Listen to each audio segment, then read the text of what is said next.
Hello friends, I'm Andy, and in this video I want to share 7 different ways I think just about anyone can make some extra money.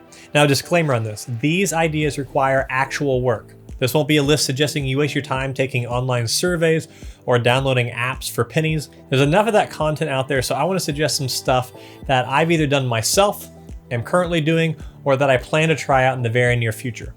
Let's get into it. Number 1, sell your stuff. Got an old phone? Gone. GoPro that you don't use anymore? Sell it. The first one on my list is on a lot of lists. I hate to just repeat what everyone else says, but there's a good reason it's on so many lists. It works. In the past 28 days, I've made $2,448 on eBay selling stuff I don't need, and I've made $1,536 on Craigslist doing the same thing. So, sell your stuff. Everyone has extra stuff they don't need, and that's cash money. You think during this tough economic climate that it's hard to sell, but people are buying. Go through your closets, cabinet, whatever, and pile up everything you don't want or need or could do without. Start listing that stuff on eBay, Craigslist, Facebook Marketplace, or wherever you prefer. It's a beautiful thing because you simultaneously clean up and clear out your place and put money in your pocket. It feels so good to declutter and make some money at the same time. Do it. Number 2, good old-fashioned physical labor. This one's pretty vague, but I think most people will get the idea. There are so many things you can just physically do that people will pay you money to do. Most of them don't really require much in the way of skills. If you have some lawn equipment, you can offer to mow lawns. If you have a power washer, you can offer house, driveway, or car washings. What if you don't have some power equipment? Well, you can do simple things like offer house painting services. Painting walls in a house is great because you can charge the person for the paint and the supplies plus your hourly rate. There are also people out there who need things set up or installed but don't want to do it themselves. In the past, I've done lots of odd jobs that fit in this category, including installing a basic video surveillance system for a local small business.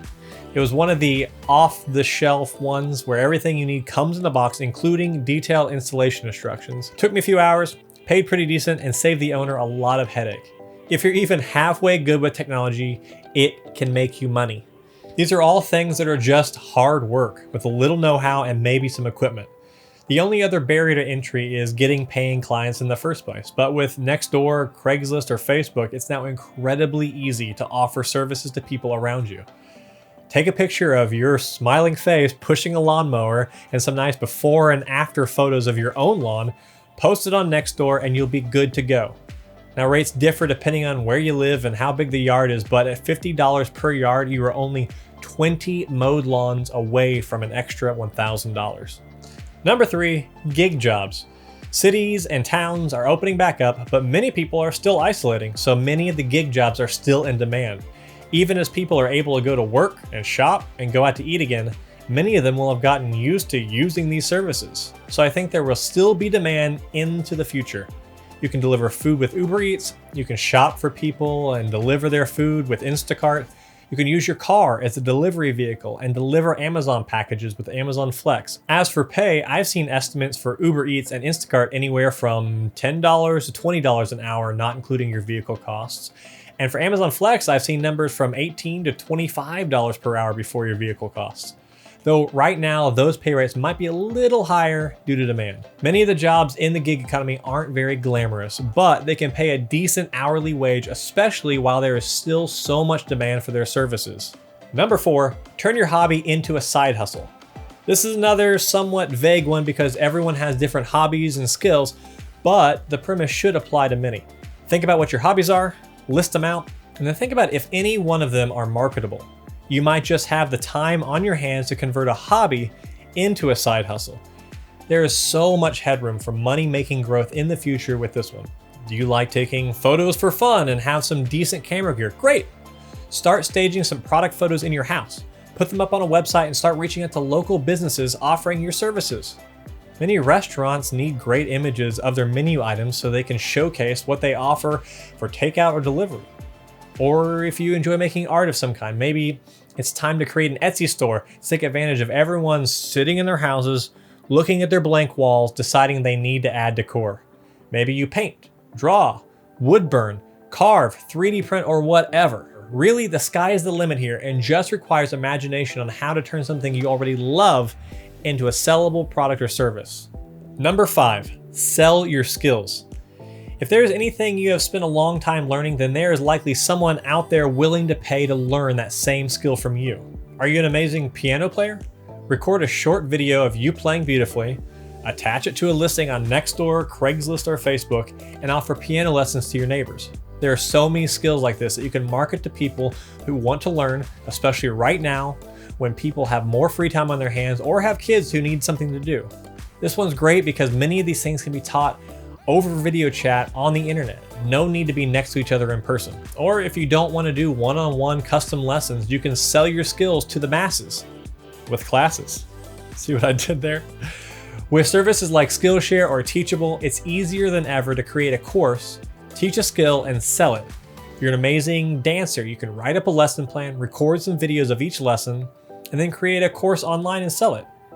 What's so cool about this idea is once you put in that work on the front end, if the skill starts selling, then it becomes passive income later. There are also about 1 million freelance work platforms online where you can monetize your skills, sites like Fiverr, Upwork, Freelancer.com, Bark, etc., places where you can easily and quickly start offering your skills and services to others and even proactively start bidding on open jobs. This can be anything from logo design, Photoshop, music creation, whiteboard videos, website design, social media tasks, the list goes on and on. That's just barely covering some of the online platforms to directly engage with people about your skills. There are also so many resources to find people locally, like Craigslist, Nextdoor, Facebook, or college message boards.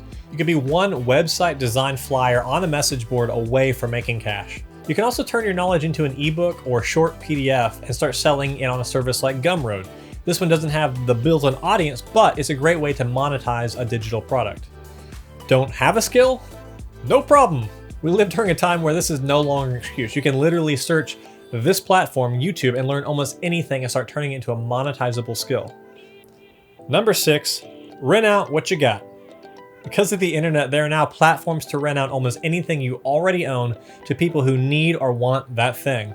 This could be your house, your car, or even specialized equipment you might have. If you've got a spare bedroom, a guest house, a garage apartment, or a trailer in your backyard, you could be making money on Airbnb. Now, the whole renting out a spare bedroom to a stranger who you'll be sharing the air with might not be number one on your list of things you're excited about right now. So maybe renting a separate space is the more attractive option at the moment. Personally, I've been using a lot of this time to be working on my own Airbnb. We purchased a vintage 1960s ex-Greyhound bus that we've been converting to an RV of sorts.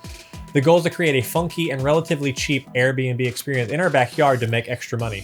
This is something I want to make a video on in the future once we start renting it out. If you have a space you could rent, maybe now is the time to start getting it ready. If you like the idea of Airbnb but don't want to share your home and don't have a dedicated space, you can still rent your space to be used as storage. Services like Neighbor.com let you rent out your space as an alternative to storage units. If renting out your space isn't your thing, maybe you have a car sitting in the driveway that you're not using as much as you were a few months ago. Or maybe you want to buy a super cheap car, fix it up, and make money with it.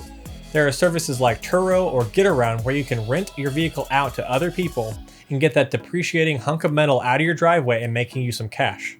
Another cool option is if you have any specialized equipment, you can rent it out. Like if you have camera gear that you're not using super frequently, then you can rent it out to people using services like KitSplit, ShareGrid, or Parachute. These services are typically insured so you are safe when it comes to damage or theft, and they allow you to make money on an otherwise idle equipment. There are ways to rent out almost anything you have or own, anything from a bike, kayak, boat, or RV. You can even rent out your clothes, and even yourself. As a friend on renterfriend.com, the sharing economy is pretty wild. There are so many options that are just a click and a little creativity away. Number 7, affiliate marketing. So this one has by far the scammiest reputation of anything on my list, but hear me out, I have a very specific niche of affiliate marketing I have in mind. I think there's potential to take a look at all the products you have in your home that you've bought or that you're about to buy and see if any of them are underrepresented on YouTube. If you have some products that maybe don't have a lot of results on YouTube or lower quality results, or maybe just not a specific niche of results, then those products might be a good contender to get some income from affiliate marketing. you can pretty easily make a video about a product you already own or plan to own, and then use an affiliate link to that product and accessories in the description. This could be a product review for something that is new and or that doesn't have many reviews on YouTube already. This could be a tips and tricks video with some specific and unique insight you have on how to use a product or get the most out of it. Or maybe this is a straightforward tutorial video on how to use the product. All of these could do well in YouTube search if the product is underrepresented or if you simply do the video better than what's already been done. This is something I would like to explore more but have played around with a little bit in the past. I have some links floating around out there that make me tiny chunks of money every now and then, to my complete surprise. It's a fun surprise to receive money out of the blue that I wasn't expecting based off some work I did years ago. While this might not be the idea that nets you much, if any, money right away, the beauty of this one is that if you do a good job choosing what you make the videos about, then the results could be pretty long-term as your video pops up in search over and over. At that point, this would convert into passive income on the work you did in the past. This idea isn't guaranteed, but has a lot of potential if it works out. All right, friends, that's my list of 7 ways you can start making money right now. I hope this was helpful, and I'd like to know what your top ways of making side incomes are, so please let me know down in the comments. Also, if you enjoyed this video and got something useful out of it and want to see more content like this in the future, please consider subscribing. If you watched this video, thank you for watching, and see you in the next one.